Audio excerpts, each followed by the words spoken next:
नमस्ते दोस्तों, स्वागत है आपका यात्री सेंट्रल की एक और नई वीडियो में। आज के वीडियो में हम आपको लेकर चलते हैं आगरा के टूर पर। आगरा शहर की पहचान 7 वंडर्स ऑफ द वर्ल्ड यानी कि दुनिया के 7 आश्चर्यों में से एक ताजमहल से है। यमुना नदी के तट पर बसे हुए इस आगरा शहर में हर साल लाखों की तादाद में दुनिया भर से टूरिस्ट्स ताजमहल का दीदार करने आते हैं।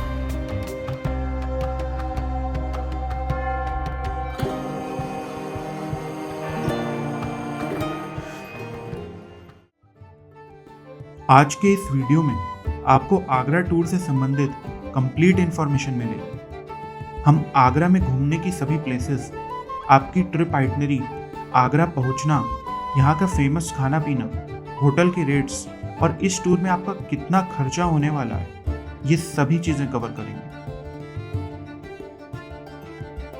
अगर आप हमारे चैनल यात्री सेंट्रल पर पहली बार आए हैं तो नीचे सब्सक्राइब का बटन दबाकर हमारे चैनल को सब्सक्राइब जरूर कर लीजिएगा और वीडियो पसंद आने पर इसे अपने दोस्तों और फैमिली वालों के साथ शेयर करना मत भूलिएगा। बने रहिएगा इस वीडियो के साथ एंड तक और आइए चलते हैं दिल्ली से 230 किलोमीटर की दूरी पर बसे हुए आगरा शहर की ओर।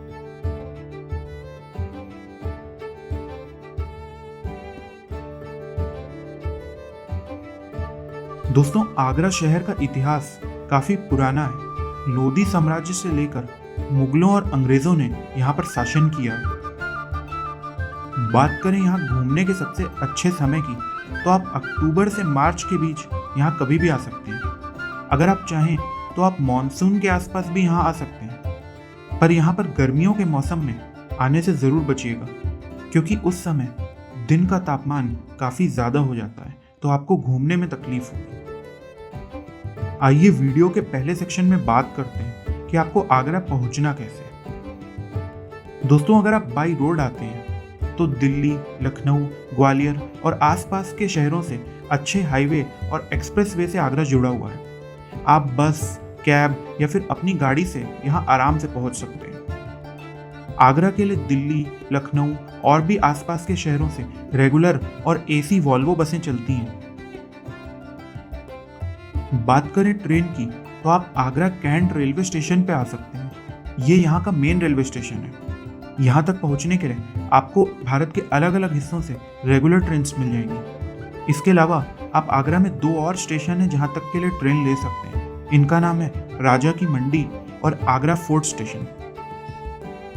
और दोस्तों, हमारा आखिरी ऑप्शन आता है फ्लाइट का। तो आप या तो आगरा के पंडित दीनदयाल उपाध्याय एयरपोर्ट पे आ सकते हैं या फिर दिल्ली के IGI एयरपोर्ट पे आके वहां से बस या टैक्सी लेकर आगरा पहुंच सकते हैं। चूंकि आगरा का एयरपोर्ट अभी फिलहाल नया है और यहाँ के लिए ज़्यादा फ्लाइट्स नहीं हैं, तो आप दिल्ली वाला ऑप्शन चूज करके आराम से आ सकते हैं। चलिए, एक बार आप आगरा पहुंच गए तो वीडियो के अगले सेक्शन में हम बात करते हैं कि आपको यहाँ पर होटल किस एरिया में लेना चाहिए।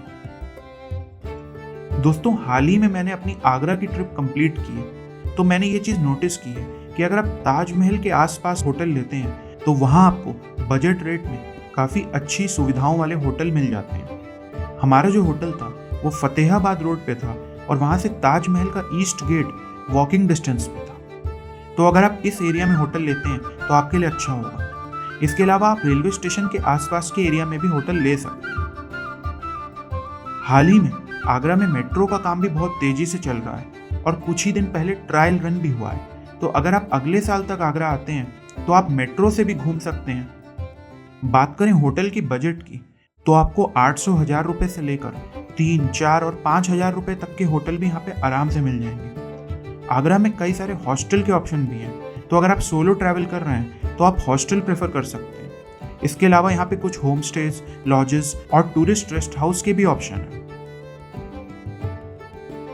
बात करें पीक सीजन की, तो यहाँ पर सबसे ज़्यादा भीड़ नवंबर, दिसंबर और जनवरी, फरवरी में होती है। इस समय यहाँ के होटल के रेट भी काफ़ी बढ़ जाते हैं। तो अगर आप आगरा उस समय आना चाह रहे हैं तो पहले से ही अपनी बुकिंग और प्लानिंग करके आएं। चलिए दोस्तों, वीडियो के अगले सेक्शन में हम बात करते हैं आगरा में घूमने फिरने की कौन कौन सी प्लेसेस हैं और आपको अपना टूर आइटनरी किस प्रकार से बनाना चाहिए। बात करें यहाँ की जो सबसे मेन प्लेस है वो है ताजमहल। इसका टिकट आप ऑनलाइन इस वेबसाइट से या फिर ताजमहल के गेट के बाहर काउंटर पर भी ले सकते हैं। दोस्तों, अगर आप भीड़ से बचना चाहते हैं या फिर गर्मियों के मौसम में घूमने आए हैं तो आप ट्राई करिए कि आप ताजमहल अर्ली मॉर्निंग में ही घूम लें। इस समय यहाँ पर मौसम सुहाना रहता है, भीड़ थोड़ी कम रहती है और आप अच्छी फोटोज और वीडियोस ले सकते हैं।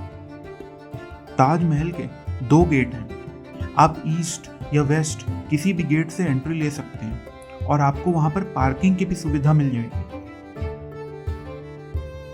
पार्किंग से टिकट विंडो तक की दूरी लगभग 5 से 10 मिनट की वॉकिंग डिस्टेंस के बराबर है। तो अगर आप चाहें तो वहां से पैदल जा सकते हैं या फिर आपके पास बैटरी कार से जाने का भी ऑप्शन है।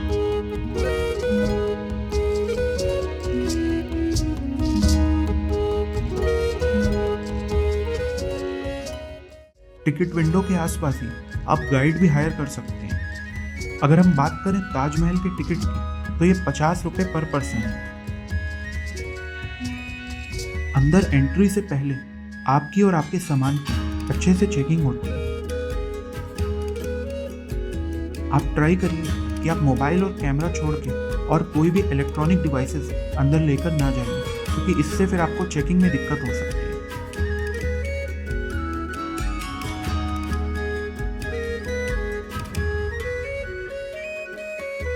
ताजमहल के प्रांगण में जाने के बाद आपको एक और बड़ा सा गेट देखने को मिलता है।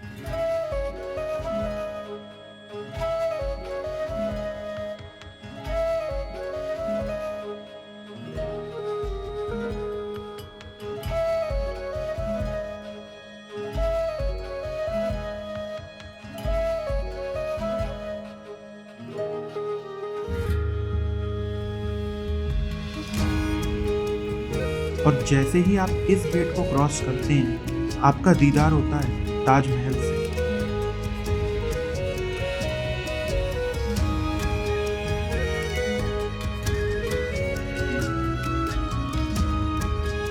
तो कुछ देर तक आप इसकी खूबसूरती को दूर से निहारिए और शानदार तस्वीरें खींचिए।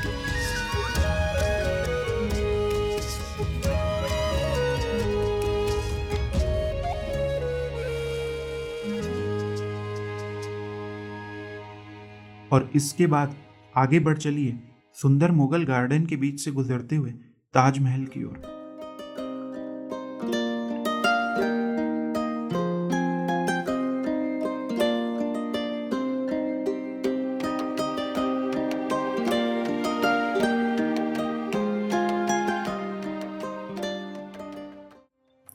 दोस्तों, शाहजहां के द्वारा बनाए गए ताजमहल के मुख्य आर्किटेक्ट का नाम उस्ताद अहमद लाहौरी था।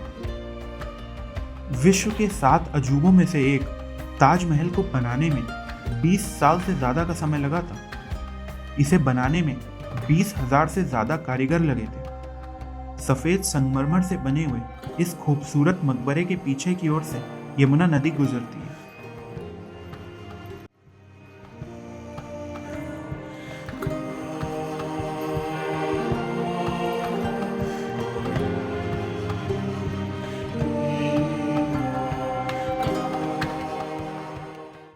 दोस्तों, आप यहाँ पे चाहें तो फोटोग्राफर से भी फ़ोटो खिंचवा सकते हैं।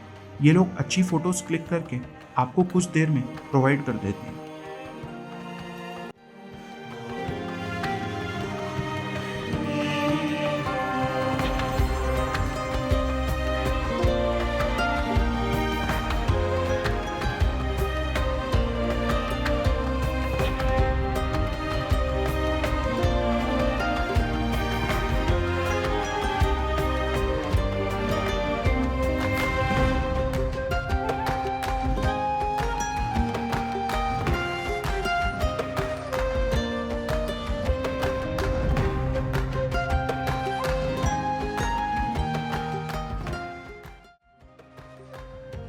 जैसा कि आप यहाँ पर देख सकते हैं, अगर आप ताजमहल के मकबरे के अंदर जाना चाहते हैं या फिर सफ़ेद संगमरमर के ऊपर वाले हिस्से में जाना चाहते हैं तो वहाँ के लिए आपको 200 रुपये का अलग से टिकट लेना पड़ता है। ये टिकट आप या तो ऑनलाइन बुक कर सकते हैं या फिर यहाँ पर देखिए आप टिकट विंडो बनी हुई है, तो आप अंदर ही इसे ले सकते हैं।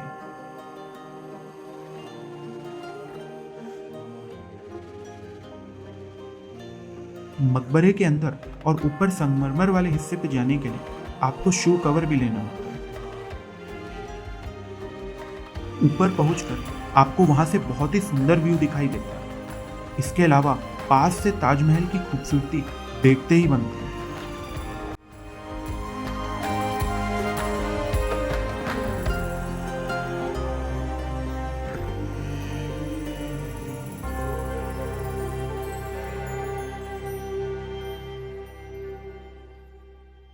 दोस्तों, आप मकबरे के बाहर के हिस्से में और चारों तरफ तो फोटोग्राफी और वीडियोग्राफी कर सकते हैं, पर जैसे ही आप मकबरे के अंदर प्रवेश करेंगे आपको वहां पर फोटो और वीडियो लेना अलाउड नहीं है। तो उस समय आप अपना मोबाइल और कैमरा बंद कर दीजिए।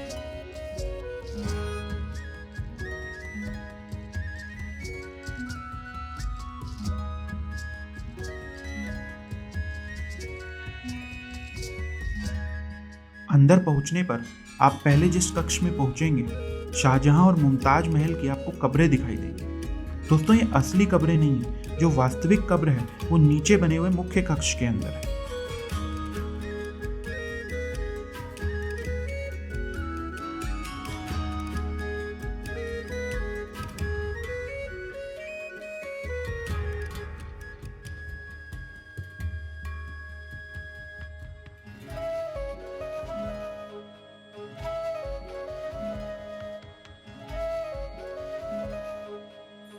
आप अंदर से घूमते हुए ताजमहल की पिछली साइड से बाहर आते हैं और यहाँ आपको आते ही एक अलग ही सुंदर नज़ारा देखने को मिलता है। दूर यमुना नदी के उस पार मेहताब बाग बहुत ही खूबसूरत लगता है और ताजमहल के पीछे से गुजरती हुई यमुना नदी सूर्य की किरणों से चमकती हुई प्रतीत होती है। तो आप कुछ देर तक यहाँ पर फोटोग्राफी और वीडियोग्राफी करिए, इस खूबसूरती को निहारिए और आ जाइए नीचे की तरफ बाहर निकलिए।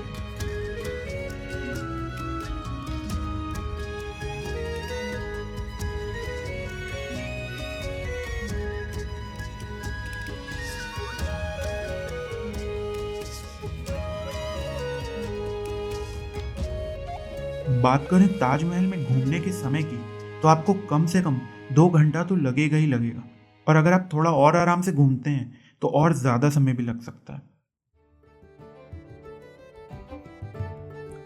ताजमहल का जो गेट है उसके आसपास ही आपको बहुत सारी पेठा शॉप्स, गिफ्ट शॉप्स मिल जाएंगी। तो आप यहाँ से मूर्तियाँ, कार्ड्स, मैग्नेट्स, आगरा का फेमस पेठा, इन सब चीज़ों को यादगार के तौर पर ले सकते हैं। पर ध्यान रखिएगा कि आप टूरिस्ट स्कैम से ज़रूर बचिए। तो ताजमहल को घूम लेने के बाद हमने पास में ही अपने होटल में जाकर ब्रेकफास्ट किया और उसके बाद हम बढ़ गए अगली प्लेस की ओर, जो है आगरा फोर्ट। दोस्तों, ताजमहल से आगरा फोर्ट की दूरी लगभग 2 किलोमीटर है और इसका एंट्री टिकट 40 रुपए का है। आगरा के इस खूबसूरत से किले का निर्माण सन 1565 ईस्वी में मुगल बादशाह अकबर ने करवाया था। इसे बनाने में लाल पत्थर का इस्तेमाल किया गया, इसलिए इसे आगरा का लाल किला भी कहते हैं। सन 1638 तक ये किला मुगलों का गढ़ हुआ करता था और इसके बाद उन्होंने अपनी राजधानी को आगरा से दिल्ली शिफ्ट कर लिया। आगरा फोर्ट के अंदर देखने के लिए बहुत सी ऐतिहासिक और इम्पॉर्टेंट प्लेसेस हैं। अगर आप इस फोर्ट को पूरा अच्छी तरीके से घूमने का प्लान कर रहे हैं तो आपको कम से कम 2 घंटे का समय आराम से लगेगा। यहाँ पर आप दीवाने आम, दीवाने खास, जहांगीर पैलेस, अंगूरी बाग और शीश महल देख सकते हैं। ये सभी यहाँ की इम्पॉर्टेंट प्लेसेस हैं।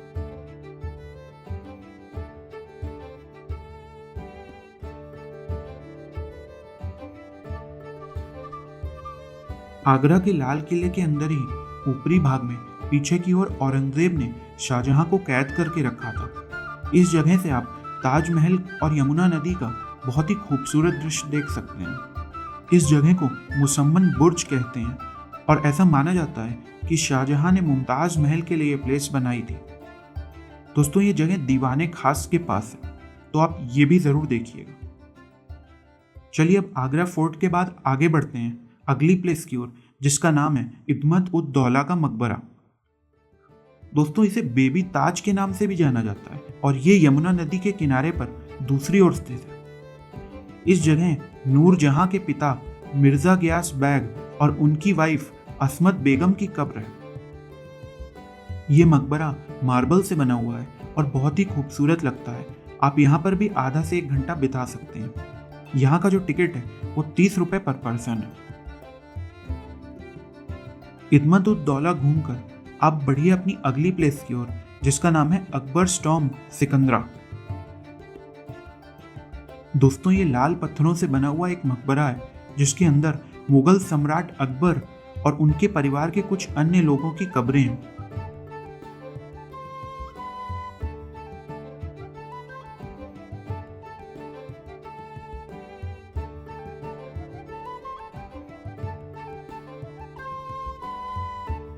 अकबर्स टॉम्ब काफी बड़े एरिया में फैला हुआ है और यहाँ का एंट्री टिकट 30 रुपए का है। आप यहाँ पर भी आकर आधा से 1 घंटा बिता सकते हैं।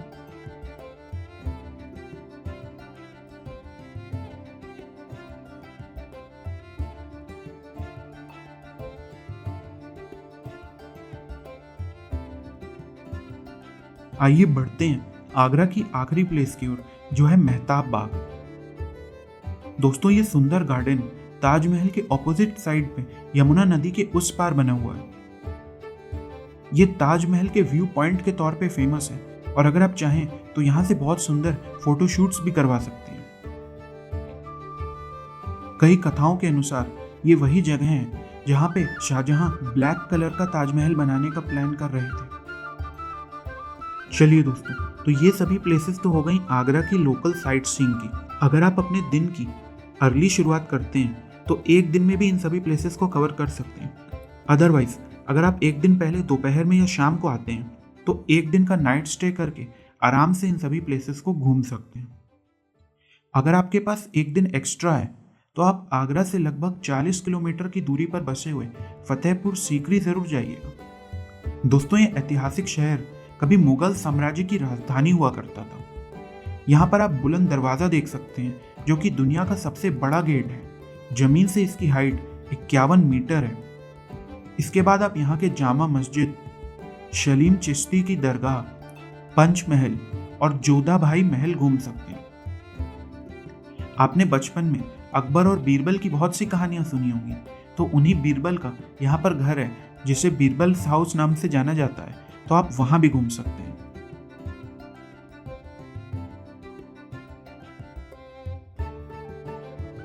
फतेहपुर सीकरी का जो ये ट्रिप होता है, इसमें पूरा जाना, घूमना और आना मिलाकर 1 दिन का समय लग जाता है, तो आप अपने आगरा ट्रिप में इसे भी शामिल कर सकते हैं।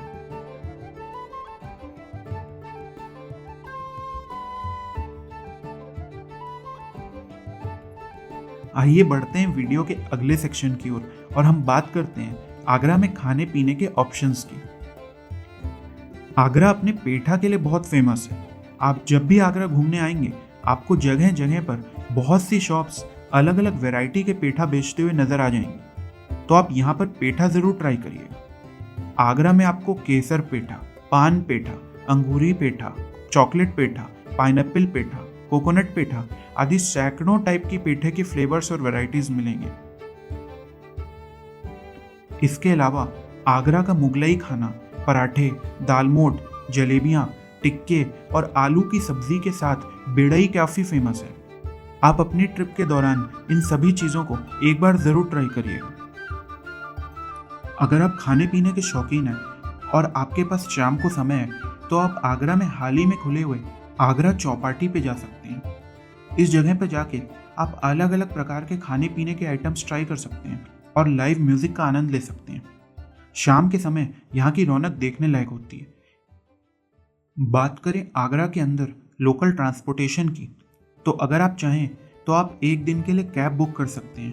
तो कैब वाला आपका अराउंड 1200 से 1500 रुपये लेगा और आगरा की सभी साइट सीइंग प्लेसेस कवर करा देगा। इसके अलावा यहाँ पर लोकल सिटी बसेस चलती हैं और आप ऑटो या फिर इलेक्ट्रॉनिक रिक्शा यानी कि टुक टुक में शेयरिंग के द्वारा भी घूम सकते हैं।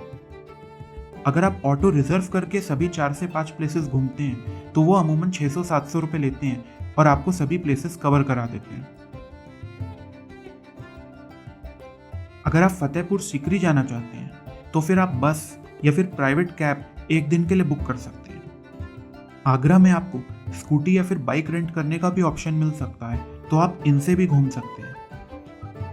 चलिए दोस्तों, बढ़ते हैं वीडियो के आखिरी सेक्शन की ओर और बात करते हैं खर्चे की। देखिए, अगर आप आगरा अर्ली मॉर्निंग जाते हैं और आप लेट नाइट तक घूम के उसी दिन रिटर्न हो लेते हैं, यानी कि आप नाइट स्टे नहीं करते हैं, तो आपका होटल का खर्चा तो लगेगा ही नहीं। इस केस में आप सिर्फ अलग अलग प्लेसेस का एंट्री टिकट देंगे और लोकल घूमने और खाने पीने का खर्च करेंगे। इस हिसाब से आप 1000 से 1200-1300 में आराम से घूम लेंगे। पर अगर आप एक दिन नाइट स्टे करते हैं तो इस बजट में आप अपने होटल का खर्च यानी कि 800 से 1000 रुपये और जोड़ लीजिए।